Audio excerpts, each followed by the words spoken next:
Shopping ഇനി ആനന്ദകരവും ആദായകരവും. കേട്ടുകേഴ്വിയല്ല, യഥാർത്ഥ സത്യം. ഷോപ്പിംഗ് ഇനി ആനന്ദകരവും ആദായകരവും. കുടുംബിനി സൂപ്പർ മാർക്കറ്റ്, കുളപ്പുള്ളി, പട്ടാമ്പി, ഷൊർണൂർ.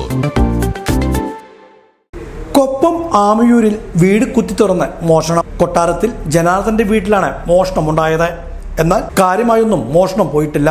ജനാർദ്ദനും കുടുംബവും കഴിഞ്ഞ ഒരു മാസമായി കോവയിലാണ്. വീട് പൂട്ടിപ്പോയതായിരുന്നു. രാവിലെ പുറംപണിക്കാരൻ വന്ന് നോക്കിയപ്പോഴാണ് ഔട്ട് ഹൗസിന്റെ വാതിൽ തുറന്നു കിടക്കുന്നത് കണ്ടത്. തൊട്ടടുത്ത വീട്ടിലെ തേങ്ങപൊളി യന്ത്രവും മഴുവുമെല്ലാം ഇവിടെ കണ്ടെത്തുകയും ചെയ്തു. തുടർന്ന് സമീപത്തുള്ള കുടുംബക്കാരെ വിവരം അറിയിക്കുകയായിരുന്നു. അവർ വന്നു നോക്കിയപ്പോഴാണ് വീടിന്റെ മുന്നിലെ വാതിൽ തകർത്ത നിലയിൽ കണ്ടത്. മുറികളിലെ അലമാരകളും മേശകളും തുറന്ന സാധനങ്ങൾ വലിച്ചു വാരിട്ട നിലയിലാണ്. വിലപിടിപ്പുള്ളതൊന്നും നഷ്ടം പോയിട്ടില്ലെന്നാണ് പ്രാഥമിക നിഗമനം. വീട്ടുകാർ തിരിച്ചെത്തി പരിശോധിച്ചാൽ മാത്രമേ എന്തെങ്കിലും നഷ്ടമായിട്ടുണ്ടോ എന്നത് അറിയാനാകൂ. കൊപ്പം പോലീസ് സ്ഥലത്തെത്തി മേൽ നടപടികൾ സ്വീകരിച്ചു. പൂട്ടിയിട്ട വീടുകൾ കേന്ദ്രീകരിച്ചുള്ള മോഷണം ഈ മേഖലയിൽ പതിവാവുകയാണ്. ഞാൻ രാവിലെ വന്നിട്ട് ഇത് നനക്കാൻ വേണ്ടി വന്നതാണ്. നനക്കാൻ വേണ്ടി വന്നിട്ട് ഇവിടെ മുറ്റം നടിക്കാൻ വേണ്ടി അവിടെ ചൂലെടുക്കാൻ വേണ്ടിയിട്ട് അങ്ങോട്ട് ചെന്നപ്പോൾ ആ കയ്യാലെ റൂം തുറന്നു കിടക്കുന്നുണ്ട്.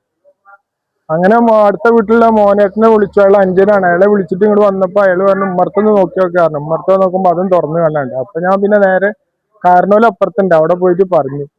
എന്നിട്ട് അപ്പൊ അയാള് വിവരങ്ങളൊക്കെ പറഞ്ഞു പോലീസിന് വിവരം അറിയിച്ചു. അപ്പൊ അതൊക്കെ തുറന്നിട്ടുക്കണു, ഒക്കെ എടുത്ത് പുറത്തേക്ക് ഇട്ടുക്കണു. പൂട്ട് പൊളിച്ചിട്ടു, അൽമാറകളുടെ പൂട്ടൊക്കെ പൊളിച്ചിട്ടു, എല്ലാം പൊളിച്ചിട്ടുണ്ട്.